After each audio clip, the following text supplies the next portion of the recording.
Good day, everyone. I am Dario Alerqueza III from BSED 3 English. Today, in this video, we're going to deal with a new pragmatical topic. But this time, we're going to see grammar completely different ways. So let's start. Today, I will be representing some general ideas about systemic functional grammar. As you can see in the screen, this is the model of grammar developed by Michael Halliday. This is the new approach to grammar. First of all, the concept of what is grammar. Other people say that grammar is a rules, structures, correctness, exercise, syntax, and etc. That's correct, but that is all related to traditional and formal grammar. However, Michael Halliday has a very different vision about it. For Michael Halliday, grammar is an economy-based system to make multiple meaning. It enables us to make infinite meanings with a finite numbers of expression. A form can have different meanings. In other words, we can say that grammar from this point of view, this is a resource for making meaning with have a limited number of expression. But with those, we can create infinite meaning. For example, when I say open the door to a strangers, it sounds rude or harsh. It is inappropriate. While if I can say the same to my friend, it is appropriate because we have the we have particular relationship with each other. And now, let's move on with another question. What is text? First things that comes to our mind is text is a written form, language, and document. But for Michael Halliday, he considered text that every single piece of language, it doesn't matter if it is written, oral, body language, and etc. They all the same and make meaning, so we can say that text is any passage spoken or written of whatever length that does not a unified whole.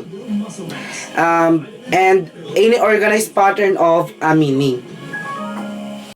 So far, we know the new definitions of grammar and text by the point of view from Michael Halliday, and you might be asking what is systemic functional grammar.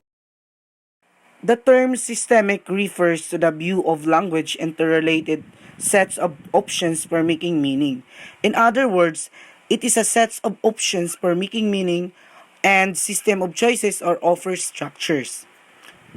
While functional, the term functional indicates that language is part of almost every aspects of our lives or applicable in real life. All in all, we can say that systemic functional grammar is a model that expresses the language is a system which we can use to construct or make meaning for the whole range of purposes. So, we will use the pool of language but in different ways to achieve different purposes. So now, we're going to deal with the three main terms that will help us to understand a little bit more about Holliday's approach of grammar. Systemic functional grammar has three key terms that I will going to discuss to you. First is the meaning, second the context is choice. So first, let's talk about the meaning. The meaning has three purposes. First, the experiential. Experiential means the ways language represent our experience. Second, the interpersonal. It is the ways we act upon one another through language. And last is the textual.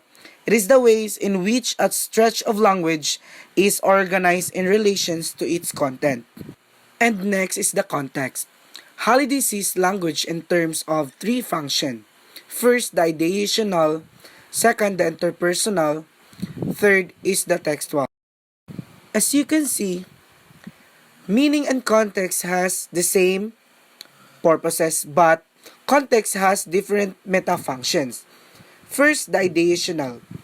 The ideational function is concerned with cognitive meaning. When we say cognitive, it is being or relating to language that helps to construct human experiences and how the individual perceives the world. Second, the interpersonal. It is describing the relations between person, or in other words, the interpersonal function refers to the grammatical choice that enable speakers to enact their complex and diverse interpersonal relations. This tenet of systemic functional linguistics is based on the claim that the speaker not only talks about something but is always talking to and with others. And finally, the textual meta function. The use we make of language to form text, whether spoken or written. This function emphasizes language as an instrument of communication with which we construct cohesive and coherent sequences. Halliday's term for a linguistic function in which language makes reference to itself and encompasses both given and new information. According to Halliday, these functions relate to three central purposes which govern the form which clauses take. Clauses acts as representation, it is an additional function. An exchange, it is an interpersonal function. And lastly is a message, it is a textual function. Finally, the choice. It is the overall relationship of two key terms of systemic functional grammar. All in all these different function and classification that we have here and identified are work together simultaneously for us to use language and to create or make multiple meaning. And that's all for my discussion. I hope you have learned something from me. Thank you for listening and God bless.